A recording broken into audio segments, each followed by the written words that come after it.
hommikust, head kultuurihoidjad, kultuurikandjad. Selle aasta jooksul on toimunud väga palju sündmusi ja mul on hea meel, et pakuti võimalust teha selline kokkuvõte. Neid sündmusi on olnud suuremaid ja väiksemaid ja ma pole kindel, et üldse kusagil keegi oleks suuteline kõik need tegevused ka kokku võtma. Sest eks iga ühe tegija jaoks on ju oluline ka see, mida tema on ette võtnud. Ja seetõttu on võib-olla vahel, kui jääb keegi nimetamata, ehk mitte nii väga hea, aga kindlasti on olnud nende sündmuste seas palju selliseid ettevõtmisi, mille kohta iseenesest võiks juba teha võib-olla pooletunnise ettekande. Nii et põgus pilguheit siis möödunusse.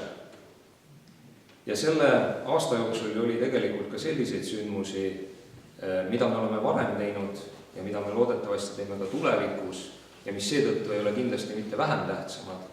Aga loomulikult oli selle aasta sees neid sündmusi, mis olid ette võetud mõeldes just kultuuripärandi aastale. Ma alustaksin sellise mõttega, mida on välja öelnud Jakob Hurt, mis teil ilmselt kohe meeldib, et kui me ei saa suureks rahvaarvult, siis peame saama suureks vaimult. Väga tuttav ütlemine, aga kuidas keegi sellest aru saab, võib olla erinev. Ja kuigi samas ei saa ilmselt kahtluse alla seada, et ta rääkis just eestlusest, rääkis Eesti rahvast. Ja kuigi sellest vaimu tähendusest võib aru saada nii ja naa, kui me võtame, et igaüks meist võib püüda olla parim oma külas, kodukohas, maakonnas, maailmas, mingil alal, siis päeva lõpuks ju jääb ikkagi õhku küsimus ja mis puutub siia rahvus. Et seetõttu on minu arvates väga oluline, et me ise julgeksime kanda ennast eestluse mõtet, sest on ju ka viimasel ajal sellist retoorikat olnud, et ega majanduslikus mõttes ei ole eestlane olla rentaabel. Ja Hurda poolt öeldud tõlgendada võiks ju ka nii, et mida vähem meid on, seda suuremeelsem peaks meist igaüks olema eestluse kandjana, oma rahva, oma kultuuri kandjana.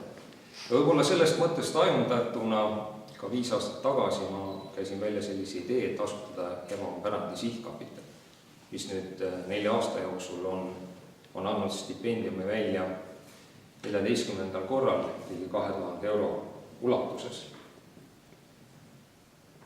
Kultuuripärandit, selle hoidmist ja edasikandmist, ma arvan, ei ole vaja mineviku, vaid tuleviku jaoks. Meie pärandi väärtustamine aitas meil ju kasvada iseseisvaks rahvaks, iseteadvaks rahvaks ja luua oma riigi. Ja selle edasikandmisel on olulisel kohal meie järeltulevad põlvkonnad, pärijad. Pärijata pole pärandit, sedasi kõlab kultuuripärandi aasta tunnuslause. Rahvana on mälu oluline ja seda aitavad talletada edasi anda mitmed paljud muuseumid ja ehk ka sellest vastutusena tunnetatuna siis eelmise aasta varasuvel kutsusin kokku siis kultuurihuvilisi inimesi, et mõelda selle kultuuripärandi aasta peale. Ja kui esimesed ideed olid paigas, siis tegime ettepaneku maavanemale, et seda asja võiks suuremalt vedada ja oleks toimukond, kes seda teeb. Ja ma arvan, et seda tööd tehti tublit. Ja eks ideid oodati siis kõigilt, nii toimkonna liikmetelt, omas valdkonnas kui kõigilt Järvamaa inimestelt ja eelmise aasta sügiseks sai kokku päris suur ideede pagas ja üks nende seast kandvamaid mõtteid oli see, et igal omavalitsusel on üks kuu, kui pööratakse suuremat tähelepanu siis nende tegemistele ja nii saiti paika need, et jaanuar Väätsa, veebruar Kareda, märts Imavere vald, aprillis Paide linn ja Paide vald, mai Koigi, juuni Türi, juuli Koeru, august Järva-Jaani, september Roosna Alliku, oktoober Algu ja november Amlava. Aga loomulikult ei piirdutud vaid ju oma kuuga, vaid paljudes omavalitsustes toimusid sündmused aasta läbi. Avalöök andis 8. detsembril ehk peaaegu siis aasta tagasi Paides sündmusel Järva jõulukroon ja sealt ma võtsin ühe ilusa ütluse, millest rääkis siis avakõnes maavanem, et järvakatel on põhjust uhkust tunda oma vilja kandva põllumaa, mitmekesise ja kauni looduse ning sellel maalapil elanud inimeste rikkaliku ajaloo ja kultuuripärandi üle ja samas ka kohustus seda hoida, väärtustada, tutvustada omadele ja külalistele ning pärandada tulevastele põlvedele. Selline kena mõte. Ja selleks ajaks oli valmis ka üks tutvustav video kultuuripärandi aasta kohta, sündmuste kohta ja Järva portaali lisatud ka vastav lehekülg. Ja järvakana tahaks väga öelda, et üheski teises maakonnas ei pööratud nii suurt tähelepanu sellele aastale kultuuripärandi võtmes kui Järvamaal. Aastakalender sai tihe ja sündmuste jadas oli ettevõtmisi, võiks öelda, lasteaedadest rahvamajadeni ja loodusest loominguni. Ja omavalitsuste kõrval olid aktiivsed eestvedajad nii vabaühendused kui maakondlikud organisatsioonid. Ja kõikide tegemisi ei ole kahjuks kindlasti võimalik siinkohal käsitleda ja ei saa ka kindel olla, et midagi jääks ikkagi märkamata. Seetõttu siis järgnevalt valiksündmustest igas kuus. Jaanuaris siis Väätsa vald läbi vestlusõhtu Valdur Praustiga, kes rääkis teemal Väätsa teedevõrgu arengust läbi aastatuhande ja Väätsa mõisa ajaloos. Koeru keskkool algatas konkursi koolidele ja kõikidele huvilistele Järvamaa legendid videosse.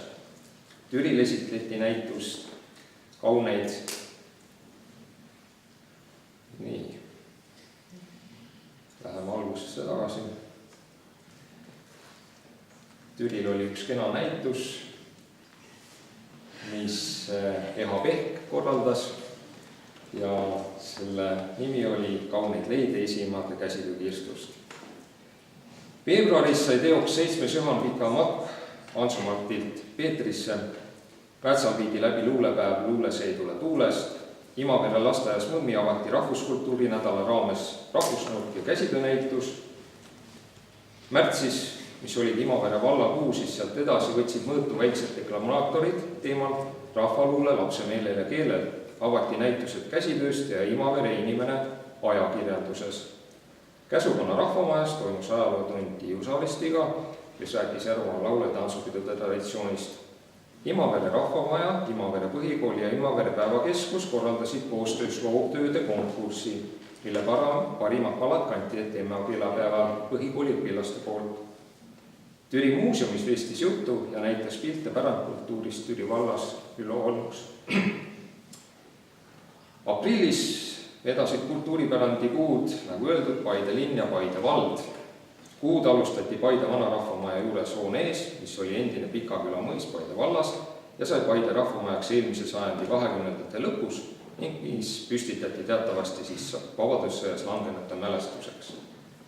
6. aprillil jõudis Paidesse üle-eestiline pärandiralli, kus kogukonna rollist kultuuripärandi hoidmisel ja säilitamisel rääkis pärandisaadik Artur Talvik. Maa-arhitektuurist Eestimaa südames Vabaõhumuuseumi teadusdirektor Heiki Pärdi, Muinsuskaitseameti nõustaja järelevalvaja rollist ameti arendusdirektor Tarvi Sits ja teised. Jüripäeva eel toimus järjekordne Jürivägi mitmekesise kultuurikavaga, kus laadamelu, rahvatantsijate ja lauljate ning käsitöömeistrite kõrval esitleti Järva muuseumi väljaandena ilmunud tegevusvihikut Jüri ja ülestõus ehk 4 kuninga kukk Paides. Kuu lõpuks paigaldati mälestustahvel Konstantin Pätsi istutatud tamme juurde Musta küla endise koolihoone asupaigas. Aprillikuusse jäi ka raudteeäärsete linnade rahvatantsupäev Raudteetants Türi ühisgümnaasiumis ja kultuurimajas, üle-eestiline laste ja noorte pärimusmuusikafestival Regilaulu 6. Teemaõhtu, mis on pärandkultuur ja kus seda leida Türi muuseumis, folkloorinädal Imavere lasteaias, vana sõna võrdub vana sõna. Türi põhikool viis läbi omaloominguliste tööde konkursi pärimuskultuur annab väe ja võimu, kus koguti praeguste endiste õpilaste koolimälestusi. Maikuud alustas rattamatk 4 kuninga teel Padiselt Paidesse. Järgnes festival Aegade tuuled Paide Valimäel. Maikuu oli Koigi vallakuu ja nende kuu avalöök toimus meeleolukalt Järva muuseumis, aga suursündmus sai teoks 23. mail Päinurme külas. Päev oli kantud mõttest kodus loodud pärimus, kas vaikiv varakamber või elav kultuuripärand. Ürituse ettevõtmised toimusid Päinurme kodulumuuseumis, Rahvamajas ning Põlistamme asukohas. Tähtis roll oli ka noorte kaasamisel. Selle saavutamisel nimel tehti koostööd kohalike haridusasutustega ning kuulutati eelnevalt välja fotokonkurss Koduvalla kultuuripärand 2013. Päeva keskseks sümboliks võib pidada aga Päinurme pargis paiknenud 600-aastase Põlistamme asukoha ennistamist. Eelmise aasta suvel lõplikult kustunud tamm sai enesele vastava märgistuse infotahvli ja uue loodusliku järglase tamme istiku näol. Seeläbi kinnitati põlvkondade vaheline järjepidevus läbi loodusliku kultuuripärandi. Maikuus toimusid ka Korugupere rattarid Türi maastikukaitse ajal, Järvamaa 4H perepäev ja noortepäev Järva Jaanis, mis olid kantud ka kultuuripärandi mõttest. Muuseumil rääkisid inimesed lugusid inimestest, Kaarel Alu ja Mats Tõnissonist, Uno Aan-Karl Setterist, Tiiu Saarist ja Hillartist. Türi vallakuu juuni sai emotsionaalse avalöögi meie identiteeti hoidva Järvamaa laulu- ja tantsupeoga Ajaring, aastaring ja päritud laulud Türi.